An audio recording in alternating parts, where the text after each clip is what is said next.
Testing. There it is. There we go. So tonight we're going to have discussion, informational session by Ms. Hayter and Mr. Saylor.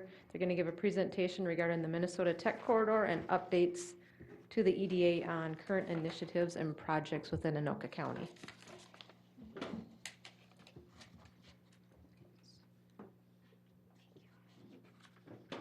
Thank you, Stephanie, and thank you for having us tonight. I'm going to start out and just give you a quick update on items that the AC Red Partnership has been up to in the last year, and then I'll bring Bruce up here to kind of partner on some of the tech corridor discussions and some other work that we could do here in the city of East Bethel. So I just wanted to start out, again, I apologize I don't have any festive attire today for the meeting, but I wanted to kind of remind you why AC Red was formed.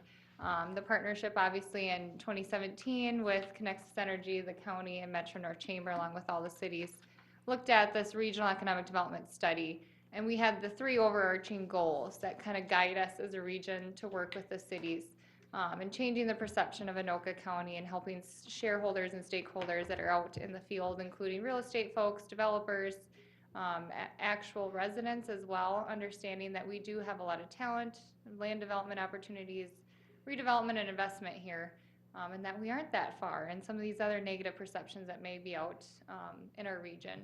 The other item is to ensure we're ready for development, and we'll talk about that a little later on, specifically tonight, and what that means in your community and in this area, but also looking at what existing stock we have for properties, land, and both buildings as well.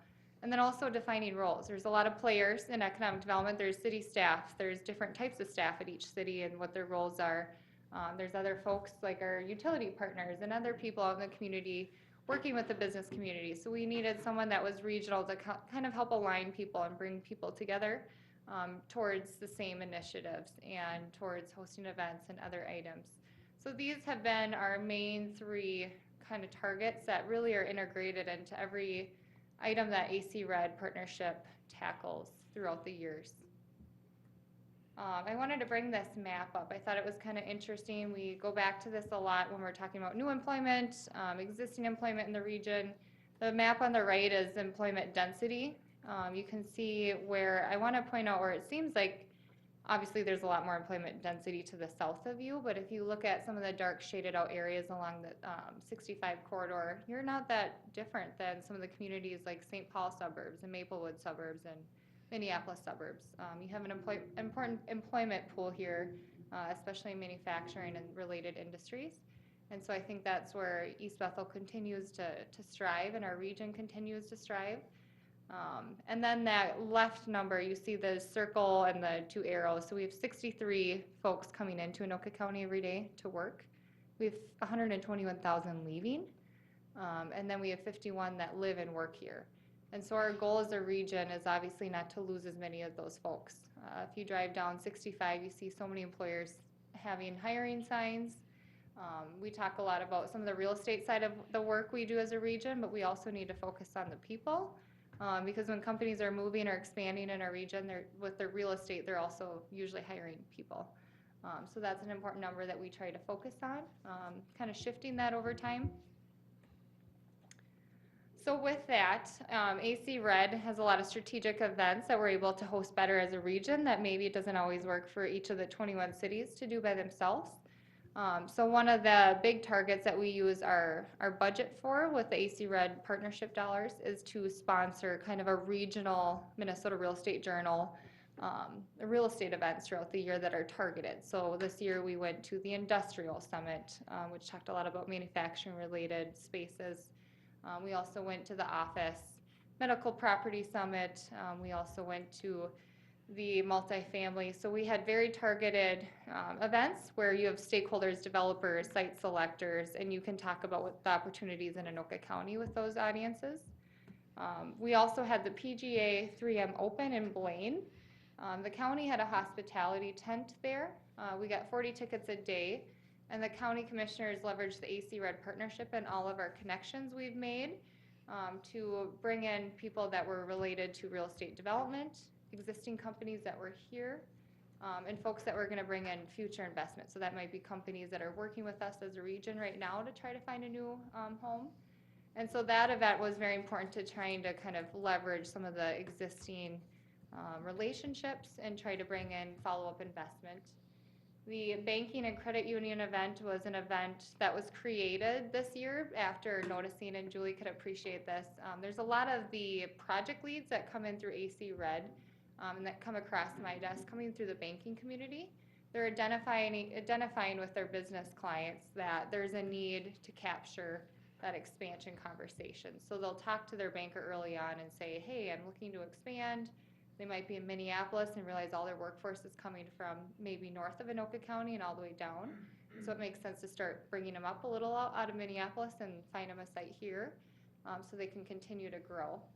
So we tried to leverage that event to explain that story to the other banking audience about how some of the banking community have leveraged these relationships and been able to work with the cities to help companies move and find a new home here. So we did that event, and we'll continue to do that event every year to leverage the banking community relationships. The Upriver Real Estate event, you've probably heard about this one in the past. We've done this as a region before even AC Red was formed. A lot of the larger cities would try to pull this real estate event together. I know Miss Juliet attended that event. We had over 100 and I think over 110 attended from the real estate and banking community. And it's a 2-hour event to talk about projects and investment that's happening all throughout our region to really tackle that perception in the community that's going to make that investment, that there's great opportunities here. So we had folks from the real estate world come in, present on projects they've done, how successful they've been in our region. So those in the audience can spur that investment opportunity. What should I be looking at to develop next in the region? All the cities had profile tables there. So if they were interested in maybe a site in East Bethel, they could have grabbed Stephanie's card and follow it up, and vice versa. So there's a lot of opportunities to work with the communities and connect with the real estate community. And that's one we held in Blaine. So we'll continue to do that every year with some of our partnership dollars. And then we held the Business Summit most recently in November, and that was throughout all of our region. We have 7 chambers. So we brought all the chambers together to kind of sponsor it, not financially, but just promote it to their business network, since they're the main audience that has the business community. We also worked with our Career Center, Career Force in Blaine, that works with our employers on hiring. We had them promote it through their network. And the idea with this summit was really bringing the business audience into one room to help them with some of the economic development related topics. So what I looked at are, what are the chambers talking to the employers right now about? What are the biggest needs that they need to be a little educated on in order to grow? And so we know one of them was workforce. Obviously, everyone's struggling to understand, how can I find another employee? What other solutions are there? So we brought in all the stakeholders to talk about what they're doing, such as the different chambers, Anoka Tech, some of the school district folks, and then we also had an expansion planning panel to help people understand how to leverage the banking relationships and the builders and the architects of the world, and when they should call those folks to the table when they have a space growth need. So that was a free event for businesses to attend. We had companies throughout the region attend that event, and it was something that we anticipated probably 75 to 80, and we had 130. So really good attendance. People left that room really excited to have those resources. And, we kind of had the chambers check their competition and say, let's bring our business community throughout the region together, not for membership, but to help them grow and help them connect with their cities. Everyone that attended got a list of stakeholders too, so they got a list of contacts at each of their local cities, their utility partners, chambers, so if they needed to follow up with anyone, they kind of got a one-stop resource. So we will continue to do that as well in the coming years. And then finally, the MinCar Expo is something East Bethel is probably familiar with, as you locally went to that event as well. But we worked with East Bethel and St. Francis, Coon Rapids, and Ramsey. And then AC Red represented any other cities that didn't city-specific attend or sponsor that event. And we coordinated to kind of help the broker community that attends that understand what regional opportunities are in Anoka County, talk about our assets, and it was a great turnout. I think Stephanie might have given you a previous update on this, but we had a room of 600 plus brokers, and we had probably over 100 conversations at our local booth. about what opportunities there are. And it's a great way to get in front of them, change that perception of our region, and really push for follow-up investment.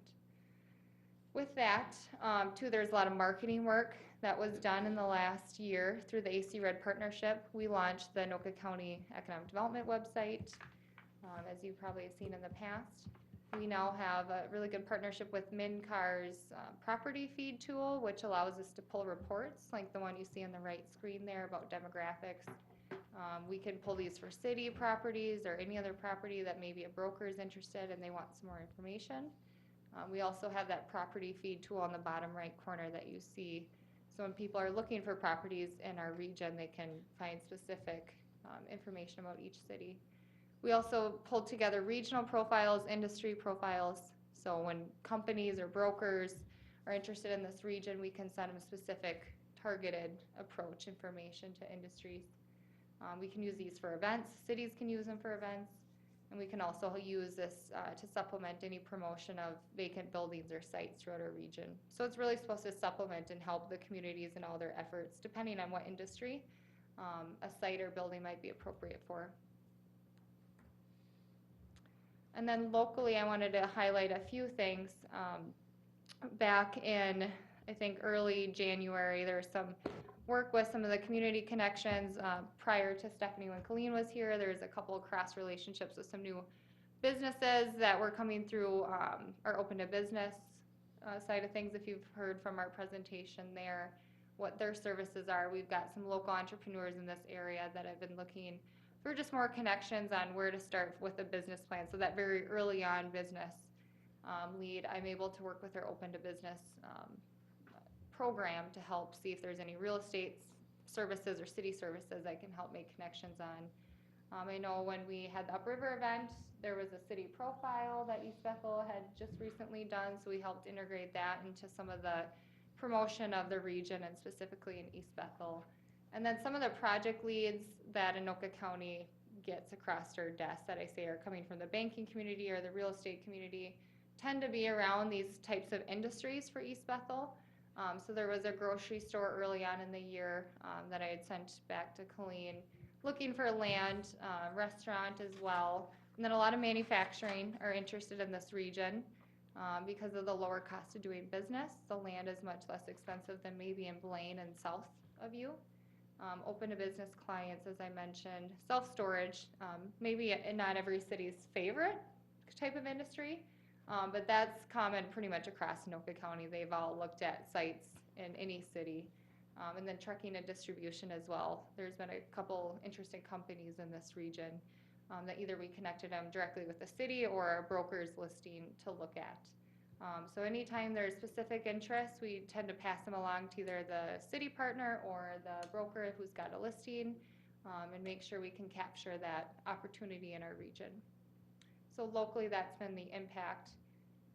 And then from there, I'll bring Bruce up here to talk a little bit further about some of the site assessment work that we do as a region by bringing a hold some of the resources that we've developed, such as understanding strengths and weaknesses of sites and what that means for their ability to develop. And that kind of turned into a separate initiative, and I'll let Bruce come up here to explain how the Minnesota Tech Corridor was formed. It's really based upon the preparation for development and instead of waiting for the phone call to ring, promoting a region. So I'll let Bruce kind of touch, we can maybe stand. Just stole my whole presentation.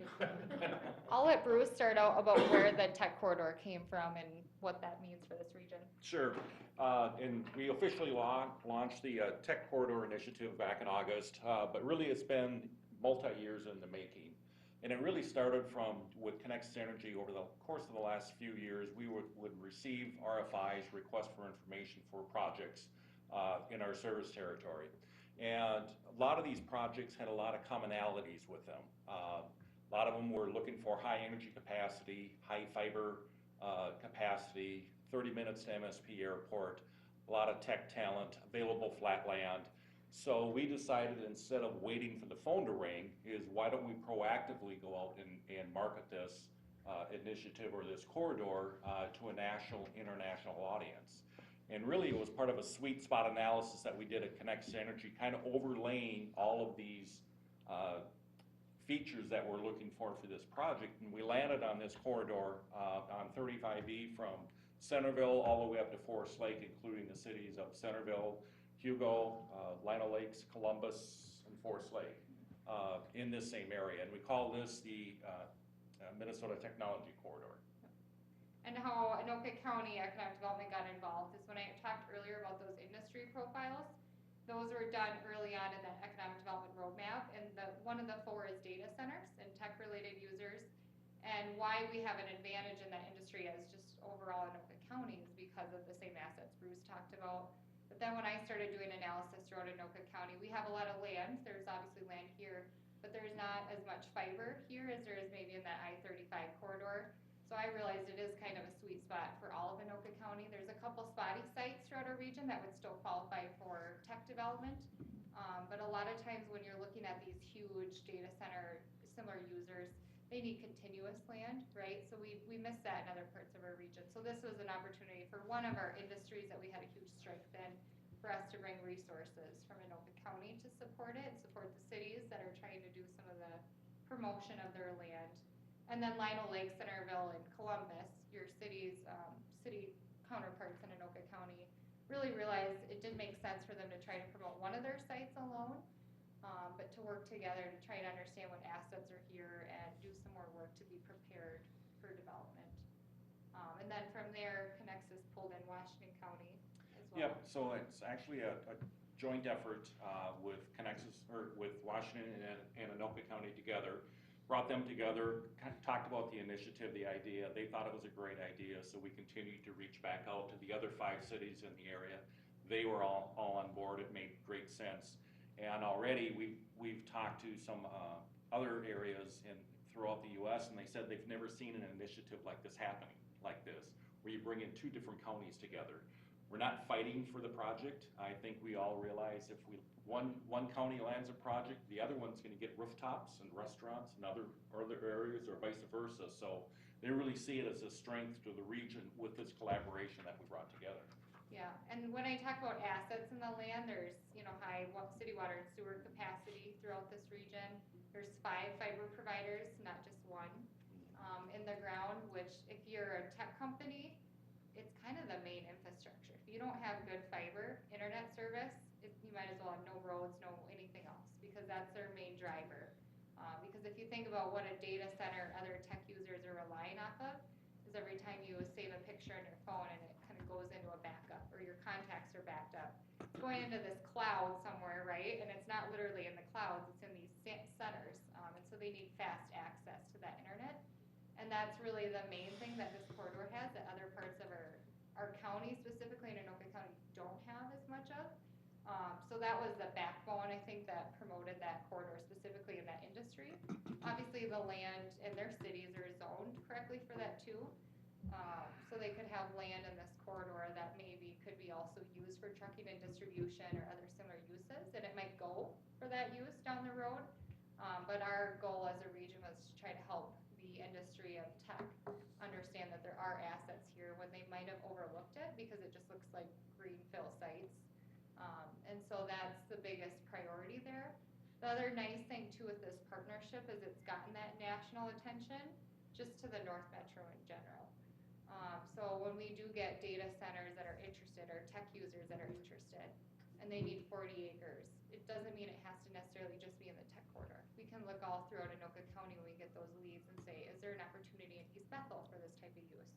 Is there a site that has 5 fiber providers here that maybe is zoned correctly? And so it's really nice to kind of capture another audience that may be typically overlooked to the North Metro in general, specifically towards this use. So it's really fed a lot more, call it interest, into Anoka and Washington County, or just the general North Metro. And part of that is a few weeks ago we put together a site assessment, working with the cities, and Julie, as you know, it's really about being prepared. It's about having the community be prepared with their sites, that they have all of this taken care of. So with the help of Great River Energy, we brought in somebody to help kind of work with the site assessment process.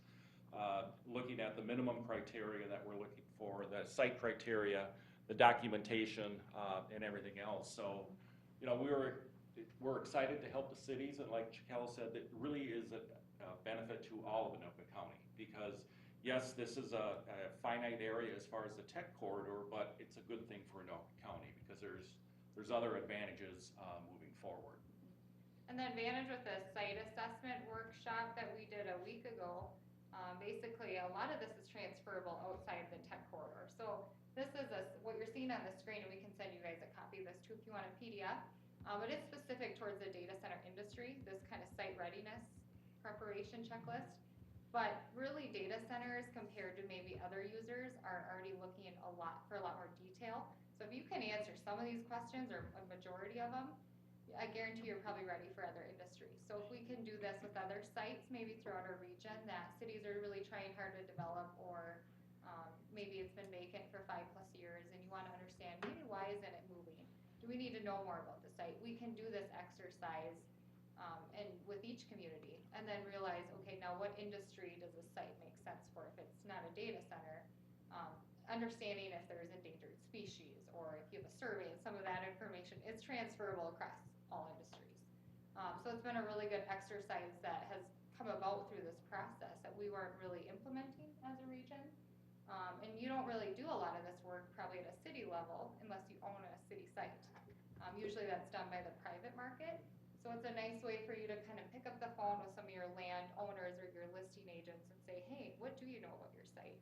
Is there anything we can do as a region to help you prepare the site a little bit better, to promote the site a little bit better?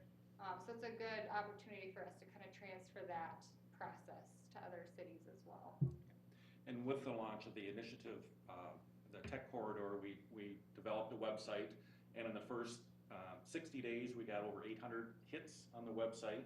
9 of them were from outside the U.S., 8 of them were outside the state of Minnesota. So it's bringing definitely attention to Anoka County, which is what we were looking for. Yep, absolutely. And then that last point I would kind of point out there, promoting buildings as well as land. So this is on the Anoka County Economic Development website. It's called the featured property section under sites and building. Right now there's a site East Bethel up there. We try to, it's part of the readiness subcommittee work that AC Red has. And I know East Bethel will be at that upcoming meeting. And that subcommittee really wanted a page within Anoka County's website that pushes out any large vacancy buildings, so buildings with, you know, over 10 to 20,000 square feet. Any large sites as well that the city really wants to see develop. And then we change them every few months. And so when brokers or developers that are consistently looking for opportunities in Anoka County go to our website, they can go to this page and kind of see what the new opportunities are. And so this is another way too to not only look at existing land, but what are existing buildings in the region, specifically in East Bethel, and what do we need to do to be a little more ready? You know, is it a building that's just got like a, you know, a stand outside in front of the street that says for sale and it's not listed anywhere online? That's something that an AC Red can help. Get a little bit more information out about the property, put it online, work with the broker to push it out a little bit further.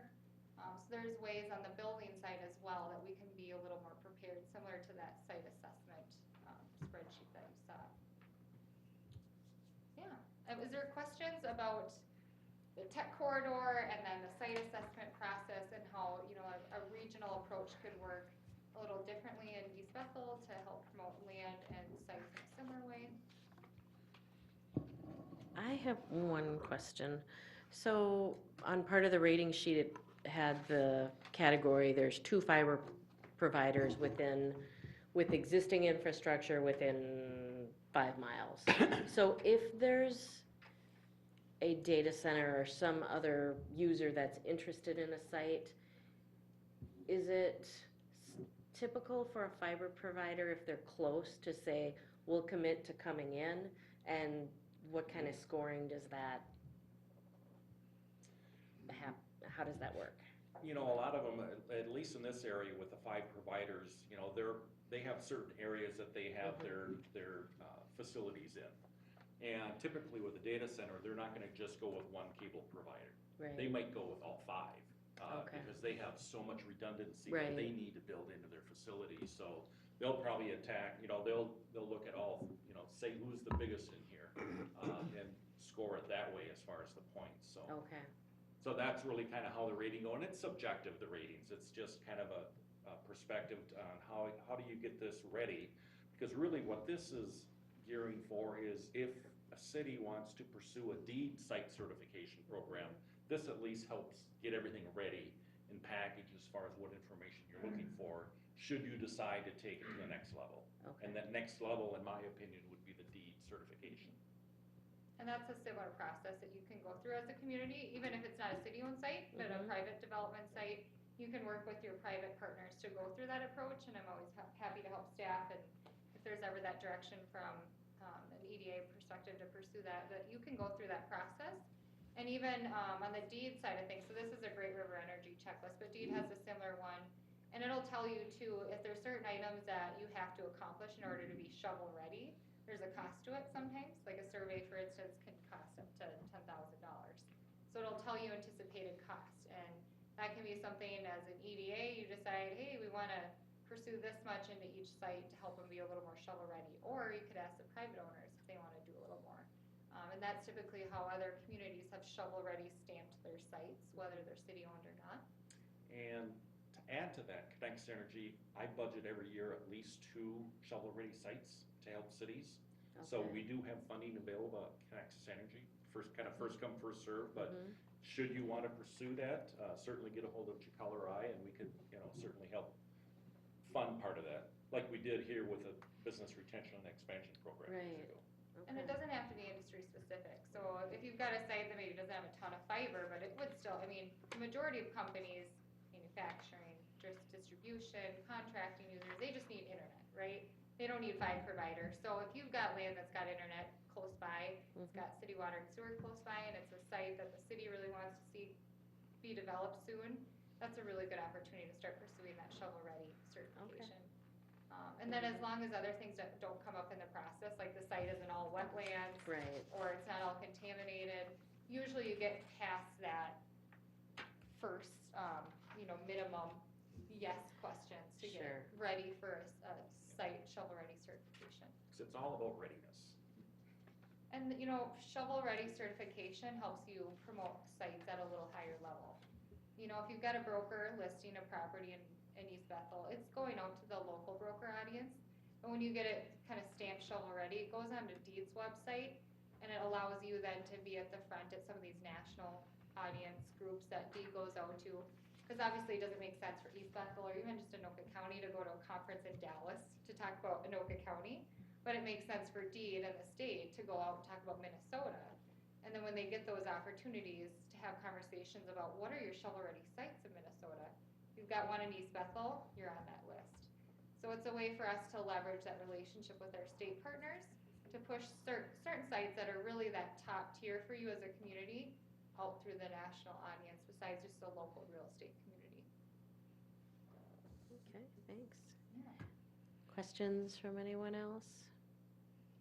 So that collaborative of those groups that kind of joined together because they felt that worked well as a force, I guess, what keeps us outside of joining with them? A lot of it gets back to that criteria.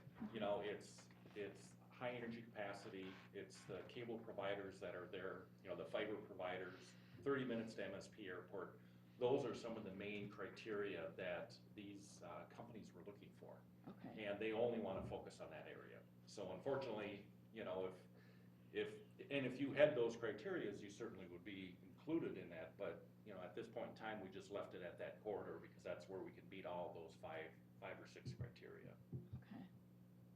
Is there funding or, looking at some of these things, like we I'm sure have a lot of these things in place, but then in some cases, maybe our fiber optic, for example, needs to be more developed or more connected. Is there funding to assist cities with that at all? We don't have it. Okay. I don't know if there's any state. There's state funding out there, and if you talk, the nice thing about, again, this corridor that's benefiting the entire region is it's opened the door with a lot of those fiber providers to now pick up the phone and talk to Bruce or I. So for instance, Linwood Township obviously is not in the tech corridor, but they're having a lot of issues right now with their fiber to their residents, which a lot of them have businesses. So I've been able to use that relationship that I developed with Midco and the tech corridor to start looking at like some solutions in Linwood Township, smaller scale. But again, it's a little easier now to have a conversation versus just calling anyone at Midco. So we can take that, I know CenturyLink is a big provider in this area. We could take that relationship building and look at what are some other opportunities, where are the big area needs for maybe for your business community that are underserved. And what they'll tell you is a real honest approach of like, here's how many miles we need to extend our physical fiber and here's how much it's gonna cost us. And they'll do modeling, if it works for them or if it doesn't. And they'll tell you, okay, we still need another $2 million to make this even financially feasible for us as a company to get that fiber to these sites. And that's when we can come in and say, what are the gap financing that could get us that extra couple $100,000 or a couple million? If it's millions, it's harder to get to that gap. If it's a few $100,000, there's definitely resources at the state level. There's broadband grants each year through the legislative session, as long as it's funded, that we could look at partnering with. And just like you mentioned, Linwood residents and residents, bringing this up, I mean, tons of us are working at home now in all different size of companies and are very challenged by the lack of fiber optic access or the speed of things. So I think it's a conversation we've had in our own neighborhood amongst just residents running businesses, or, you know, just. It's just as important as having good energy. Right. It's Right. that other utility that's a must Right. have now. Right. And it's a must again for all industries. The thing that's different with that corridor is they just need the higher level of all of that, right? They need 5 times the amount of internet, if not 500 times the amount of internet that we need to run a typical business or to work from home. And so it requires that much more. Yeah, they have long haul routes going right down 35, you know, E. They've got direct access to the 511 building in Minneapolis, so they've got a strong pipeline right there. Right. So you can branch out. So what a long haul network, if you look at the United States map of fiber, like roads, they've got a map out there. And basically there's big pipes of fiber, right? The main backbone, just like our interstates. And just like our interstates, that main fiber is usually in the right of way of a main interstate. In this case, in the Minneapolis area, our long haul fiber network, our main fiber backbone, goes along I-35. And so with that, then all the networks that you have in your communities are usually branches from that. So they're still good internet, they're just smaller. And so when you're on that or closer to that I-35 long haul network, you have much higher internet speeds. Not just speeds locally, but if you've got a company that's, call it a national or international company with operations in Chicago and Dallas and all the other big suburbs that are also connected to that main backbone, you've got faster speeds between your main hubs and your main operations. So I think that's where at least what we've heard from the industry partners, why that's so important for fiber, and the connection with the tech corridor. If that makes sense. Again, we are not industry experts in the fiber world, but the tech corridor has kind of at least got us to understand a little bit more on how to prepare for that specific industry. You'd mentioned some auxiliary things that could be important for surrounding cities. What are some of the top things that you see as being important to the surrounding cities that could serve these industries? I'm sorry, could you clarify So auxiliary? the data centers in the tech Yep. corridor. What are some auxiliary services and industries that could be of best service that could be placed in outside areas like East Bethel? In terms of other industries besides data centers. So the big industries that I continue to see, not just attraction from what I hear from companies looking in this region and knowing what assets are here, the manufacturing, contractors, distribution, any industrial user, right? Not heavy industrial, but just anyone that needs land to build that kind of concrete type of building, office users that maybe need some manufacturing space, office users that also might need assembly space. This is a good area for that because, again, your cost of land is 35 to 80% cheaper in some areas of Minneapolis and even some of your southern communities in Anoka County. Some of your cities that are within this region have higher cost of doing business from a real estate side. And with many of the companies we talk to, the real estate is some of their biggest cost. So if you've got companies that are kind of that mid-level growth, That's gonna be really important for them to keep that cost down. And we've got the workforce in this region. Obviously, you probably have that perception sometimes when you talk to employers that there's not, because you're more spread out as you head further north. But we've got, again, 121,000 leaving the county every day, and it's only 30 minutes across most of the county. So even if they are in Coon Rapids, they could be commuting to East Bethel and vice versa.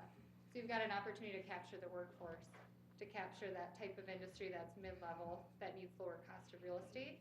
And then I'd say a third big component as well in this region is you do have a lot of the basic fundamentals. By adopting city water and sewer recently, that's a big thing that you hear from employers that are just not willing to look at well and septic. No, that's something, different conversation with your partner in Ham Lake.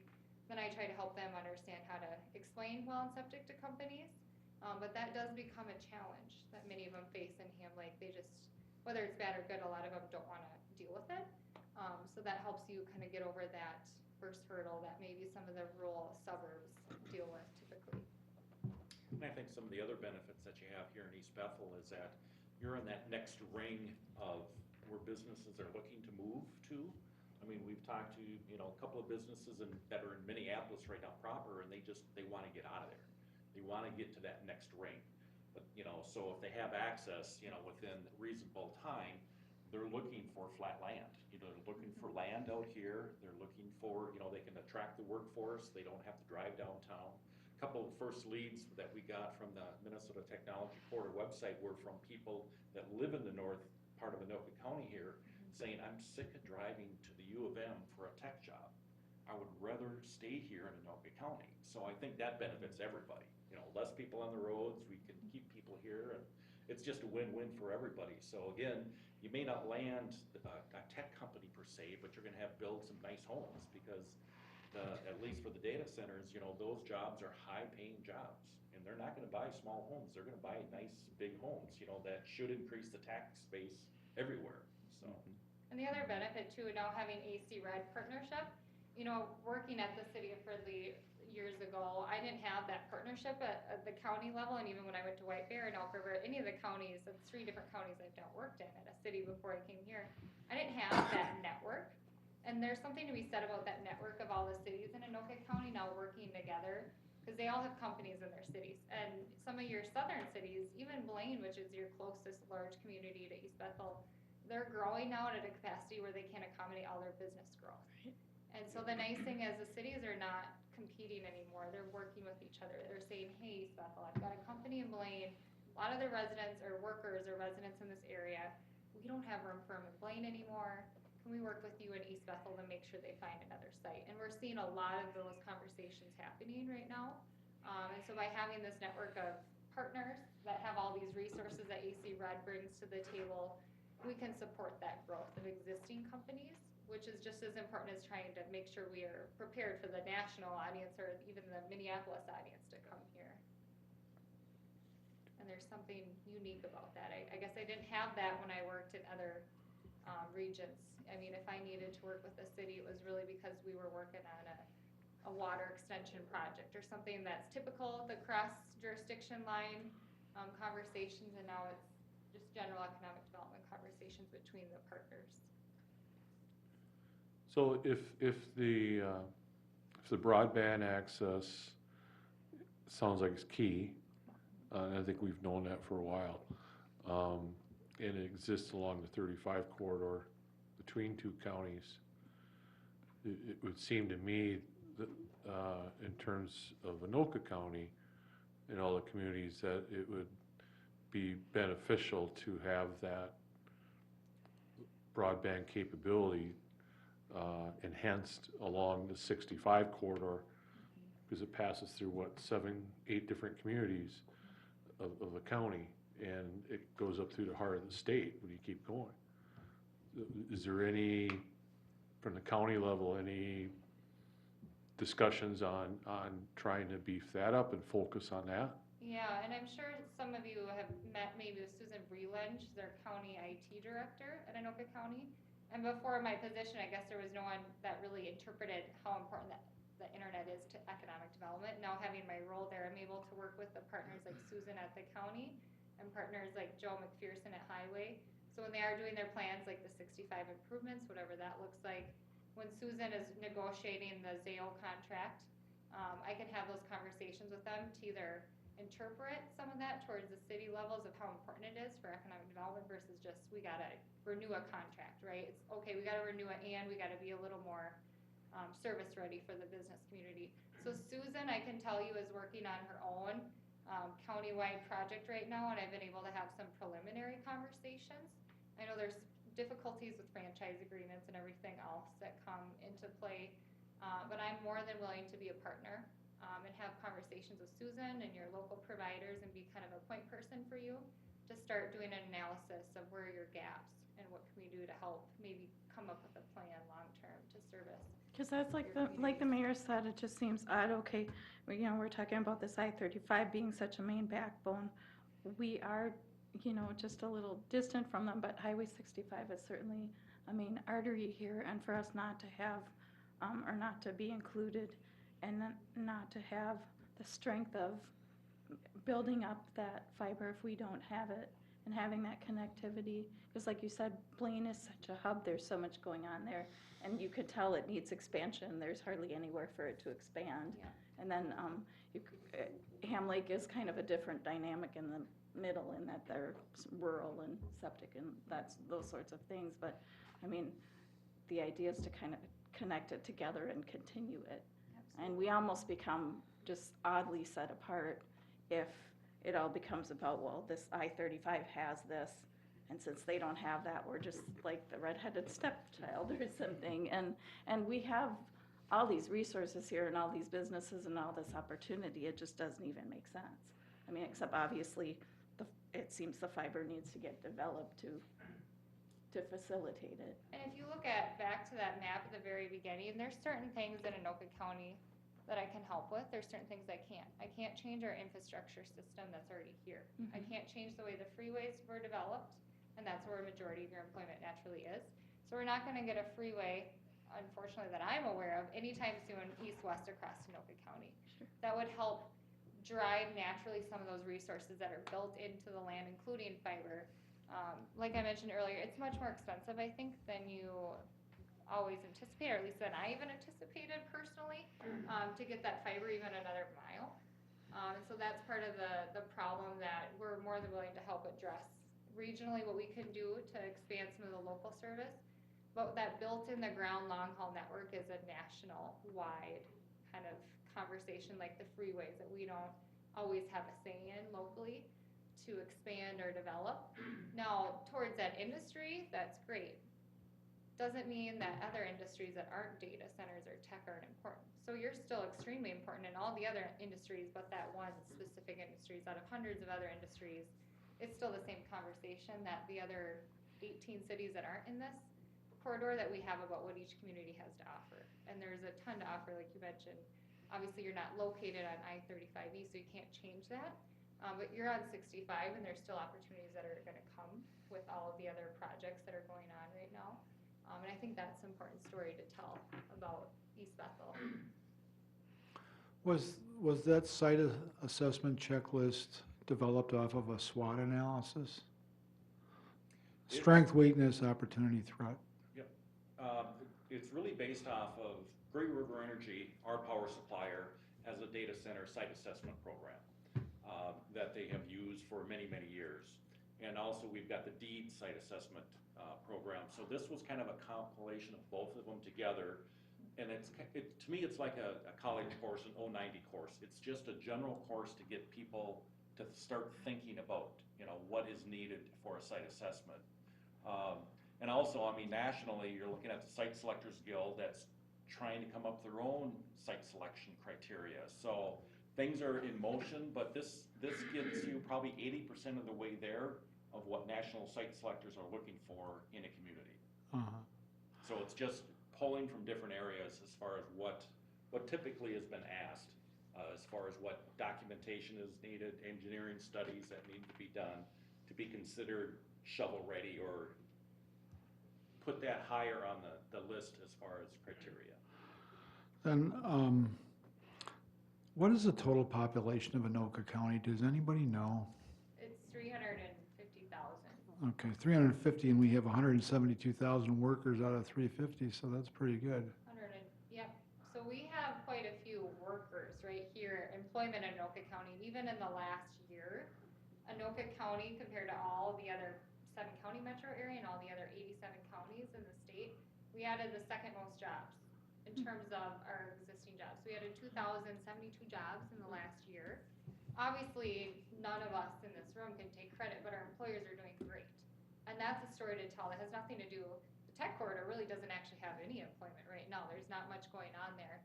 That's just a separate initiative.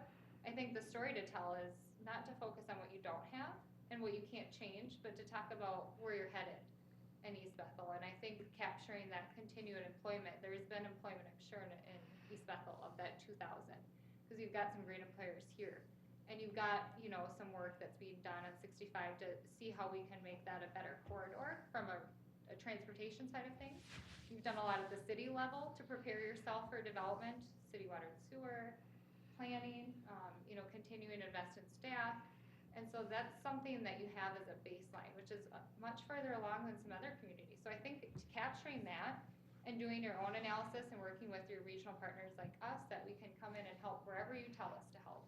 Whether that's looking at bringing in more fiber, if you want to do some of your own site assessment, we're more than willing to capture that. If you want to think big and talk about a whole 65 separate initiative, there's always room for special projects. And understanding what are your assets, it'd be the same thing in this corridor. Talking even your cities to the north and to the south of you, and seeing what's in common along the 65 corridor from a land development side, and trying to work together to promote your land up and down the corridor could be a separate initiative. It wouldn't be called the tech corridor, it might be called something different, depending on what we see as that common ground between the communities.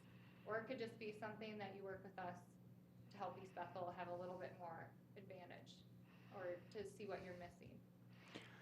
Along the lines of those numbers, we have 51,000 workers stay in the county out of the 172,000, which is pretty close to exactly 30%. So I'm just kind of curious as to other counties in the 7-county metro area who I would exclude Hennepin and Ramsey. The other 5 counties, what their percent of export versus stay in numbers are. I mean, it's kind of, I'm just wondering, comparison-wise, we're retaining 30% in the city versus, or the county, I should say, versus how does it, you know, what is Carver, what is Scott, Recently we did a Dakota? data dashboard, which helps us do that analysis. How are we performing? Not just on the job growth, because that fluctuates with the economy. So it's never good to measure how good we're doing as an economy based on job growth, because that's one data. But there's so many other data, like call it diversity in the workforce. How well are we doing integrating people of different age groups and genders and race into our workforce? How is the housing price to income ratio? All of those little factors. Anoka County generally not beats Hennepin and Ramsey, because that's not a good comparison, but Right. Dakota, Scott, Carver, even just southern Sherburne County, we tend to be very comparative or close to upper, either more advantage or a little less advantage. We're pretty darn comparative on a lot of those. Now, the employment distribution on that map, if you look at it, to some degree, we can grow along our corridors, so the 65, the 10, and the 35 corridors. But naturally, employment on that map, as you see, follows freeway corridors. And so that's something that really does play into where employment distribution is. Now, Washington County has way more than 30%. I think it was 55% of their residents leave every day. But if you look at their infrastructure roadmap, it really tells that same story. So it depends on the county's infrastructure, really on the transportation side. And then the southern part of our county practically touches Minneapolis. So that's naturally going to just take, if you're right on the other side of that freeway corridor, you're going to be outside of Anoka County that fast, even if you're really close. Right. Thank you. Does Zayo have the capability to expand existing service beyond its municipal connections along 65? That's a great question that I don't know the answer to, Jack. Thank you for the question. Something I can look into. Zayo's been a big partner of the tech corridor. They're willing to have conversations with all the other cities about their specific needs. I do know that something I've learned about Zayo is that they're not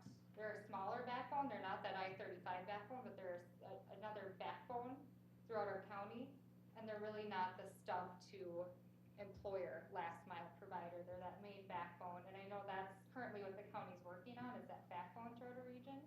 And now it's the CenturyLinks, Arvix, the Comcast, the smaller providers that are the ones that tap into Zayo's network.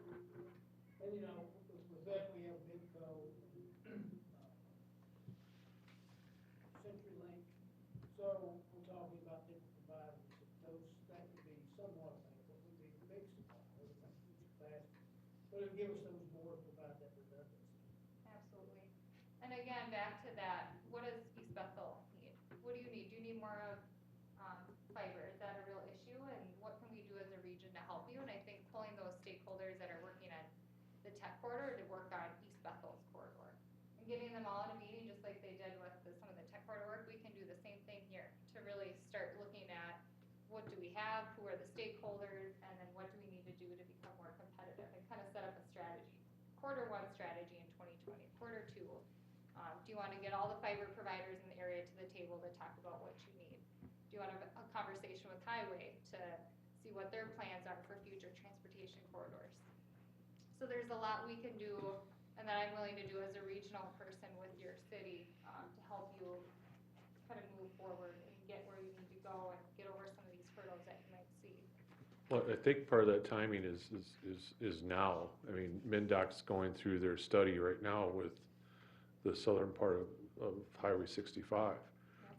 And so, I mean, I know there's an economic development part of their analysis, but I think this is the right time for the county and the cities along this corridor, even up here, even though we're not within that study area, is the Pine Inn. It's like, you know, this is the time to get that infrastructure in.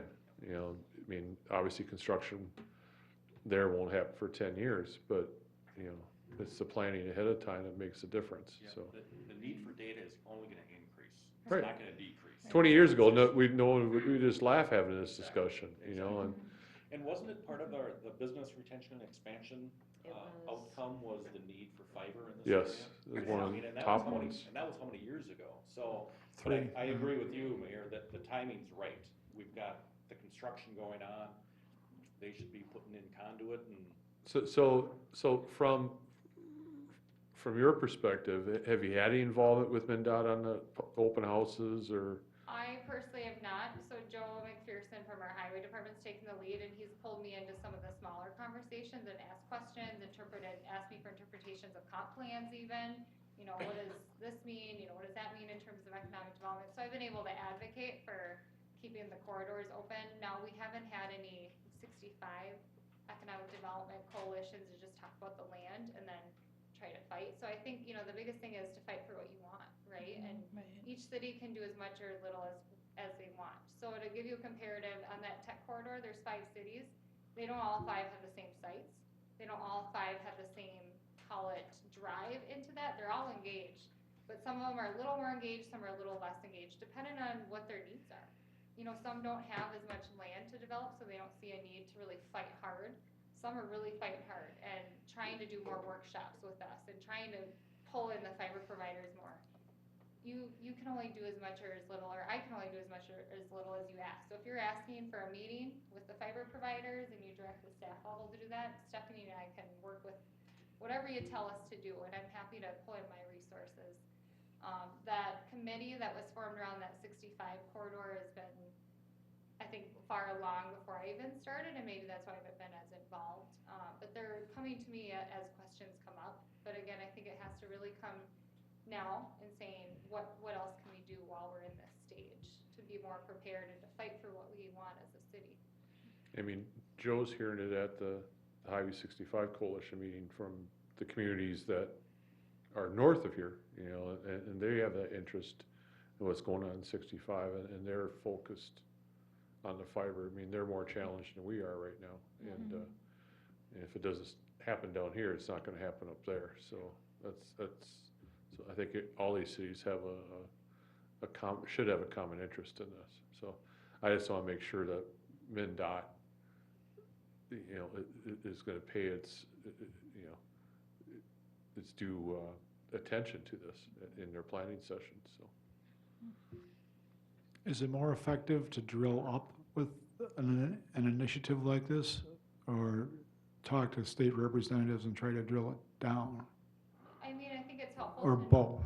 Both, you know, I think it's helpful to see the city need and drive, you know, to see that, hey, you feel like it can't, your city voice maybe isn't being heard, that you need more fiber, you're hearing it from everyone. Sometimes it does take the city leadership to say, we wanna do more, but we're limited by X. And if I'm seeing that X as a common ground, and I know there's other partners working on it, it can be just a matter of all those partners that can make a difference coming together. In my case, I have connections with all the people working on the 65 project, and we have fiber connections. So it can be a matter of just pulling a bunch of people together to start looking at the economic development side of 65 and talking about what that means. Separate from the 65 work, but I think by having your own coalition and just looking at economic development, you can come up with things that are a priority for you as a city and your partners and your neighbors, and then take that as recommendations that go into that MnDOT plan. And I think that is where it's helpful for it to come at the city level versus, you know, me telling you what I think you should be doing or vice versa. The shortest distance between Minneapolis and Grand Rapids is 65, not 35 to Duluth and then 2. So I'm just kind of curious, you know, further north besides Iceni County and Cambridge, and you keep going north to some major areas that are in the north central part of the state. Where are they pulling from? What are their needs? And who do we get them on board with us to focus on 65 versus 2 from 35? I don't know.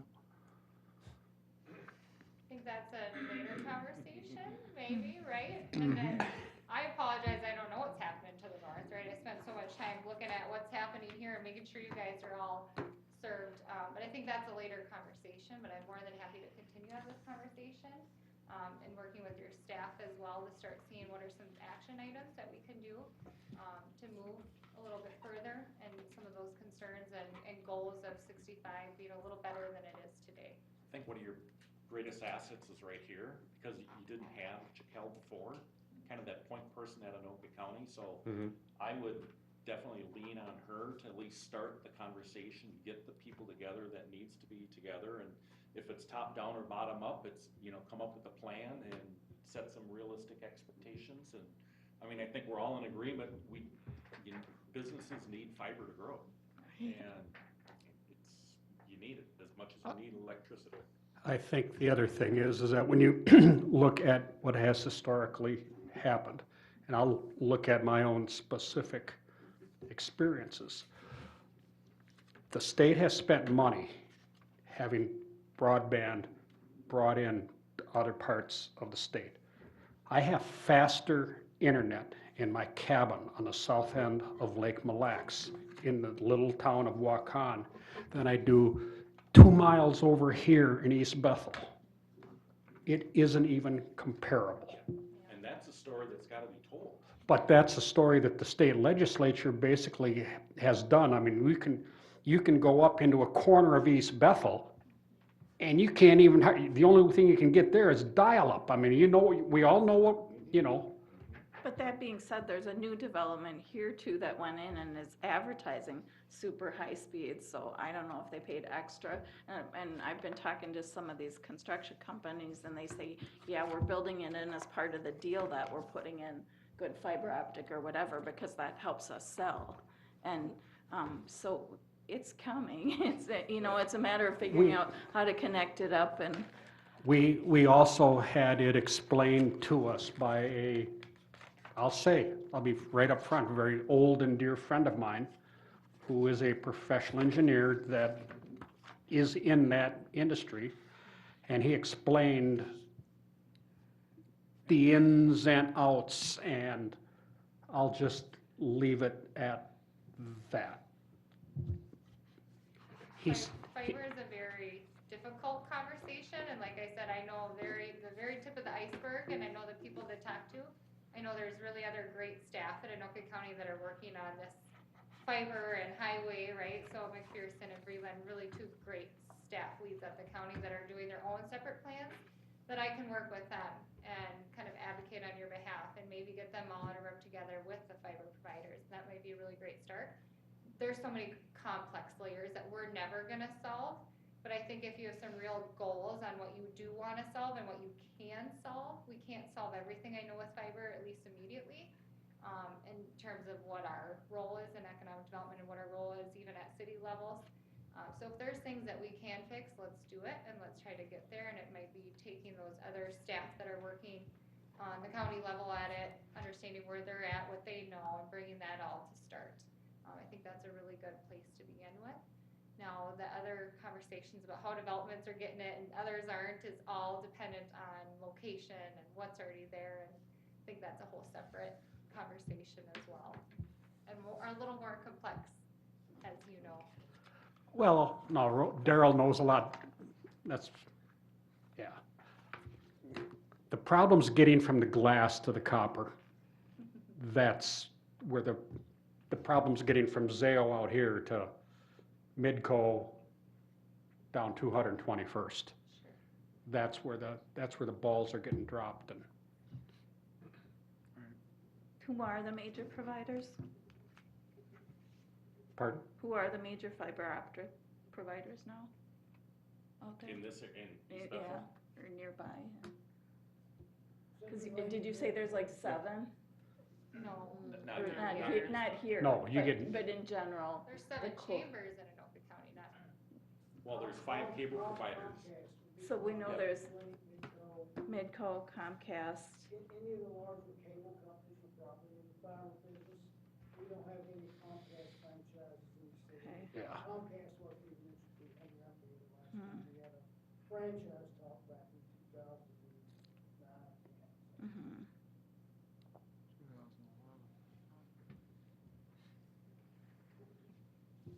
Got onto fiber really quickly.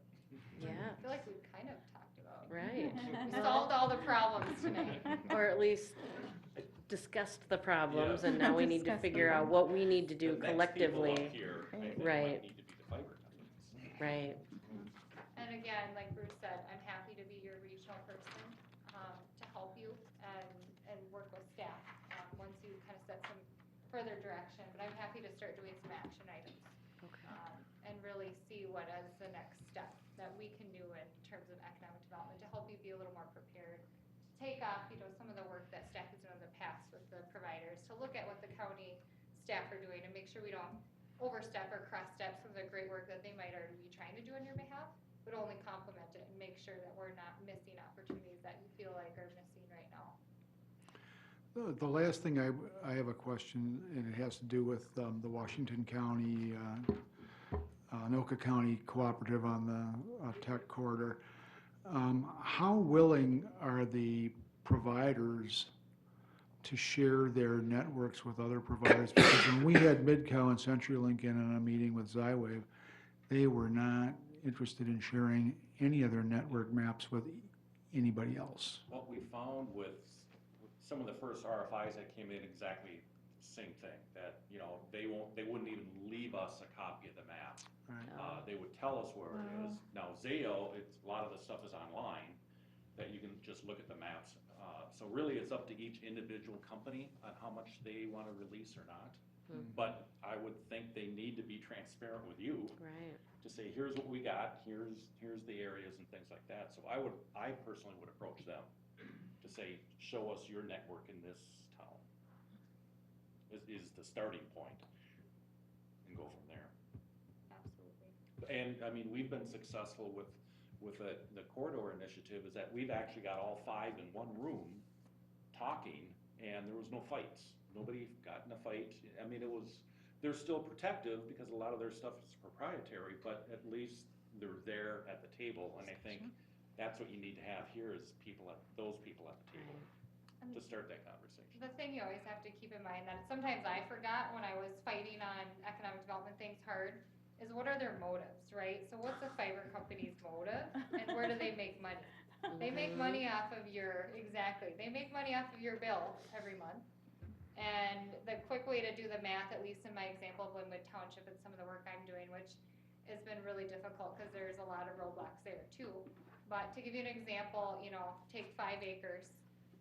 If it's one house on 5 acres, the bill is still probably the same. It might be a little bit more than it is in a suburb that they can do 0.25 acre lots, right? And if you've got 5 acres, 0.25 acre lots, you have 20 lots on that same piece. So now you have 20 people all paying $75 a month, but the fiber was connected just as far.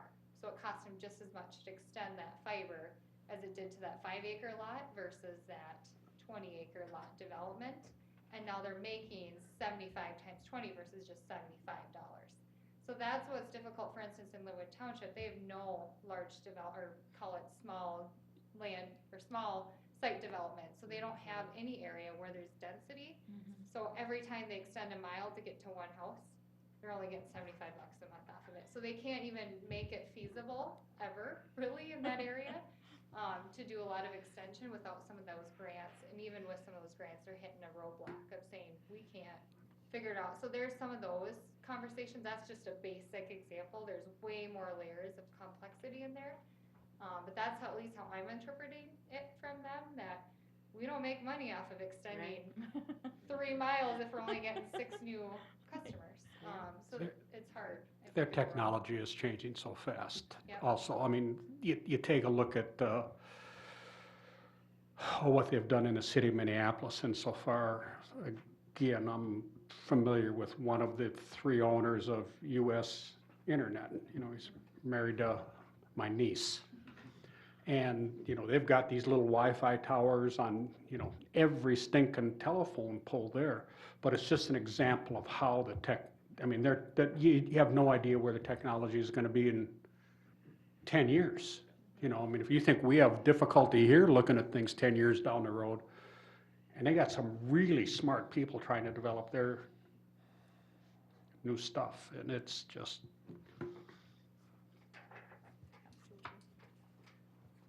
Thank you for all the great questions. And I think we've got some action items. Yes. Towards fiber. Yes, To start I with. think that's something that we should think about for 2020 and leveraging Yeah. Anoka County staff, because you're there as our advocate. I think what I can do to start, before I get any further maybe staff discussions, is just an internal conversation with folks I do know at the county level that are working on fiber-related work, to see where they're at in East Bethel, and to learn a little bit more, so I can be a little more educated on my side, and take that back with staff and start seeing what are some action items. That would be great. Awesome. Yeah, thank you Thank you. both. Thank you. Thanks for being here. Appreciate it. Appreciate it. In case you don't have our contact information, it's somewhere, right there. Thank you.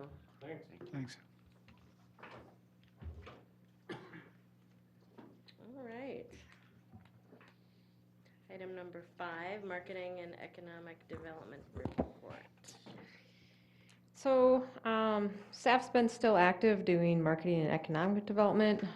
Some of the projects include that we're continuing to work with the commercial realtor to discuss the use of the property that's on the southwest corner of Sims and Highway 65.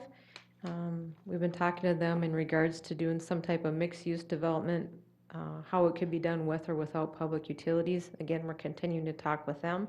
We're also working with the property owners on 209th and Ulysses Street regarding the plans for commercial and residential in that area as well. The development potential would be determined by the availability of utilities, either public or private. And we're continuing just to have discussions about that with that group. Staff is still discussing with Village Green North regarding the connection to the city water system, the feasibility report for the provision of limited water and sewer along Highway 65, which is between 205th and 221st, has been completed. I don't have the specifics on that on the top of my head, but I know Jack does, so if you want those, he can give you the details on that. And then also staff was invited to attend the annual Working with Women Legislative Breakfast. The attendees were able to discuss concerns with the legislature regarding business roadblocks, and then also presentation was given by co-founders of Evereve, very popular clothing store that started here in Minnesota from one store, and now they have 80 around the US. I went to that. I was honored to go there and talk with some of our legislatures. It was a really good experience for me. And that's it. And then attached to this is the November Pickwick report as well.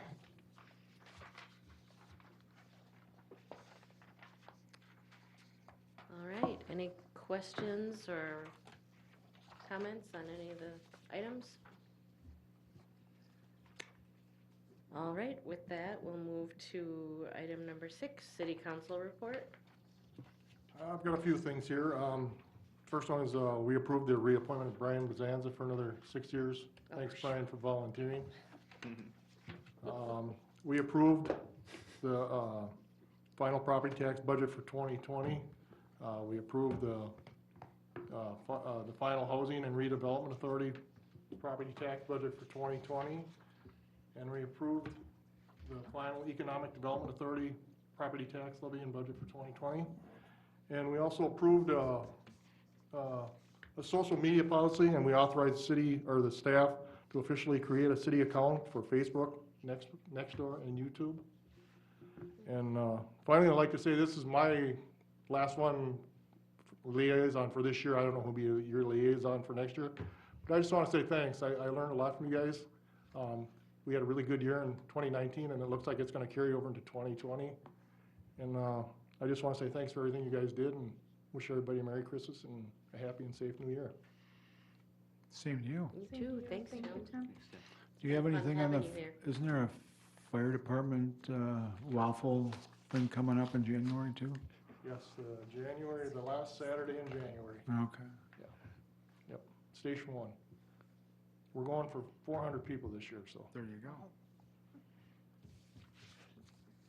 All right, well, if there's nothing else, I'll take a motion to adjourn.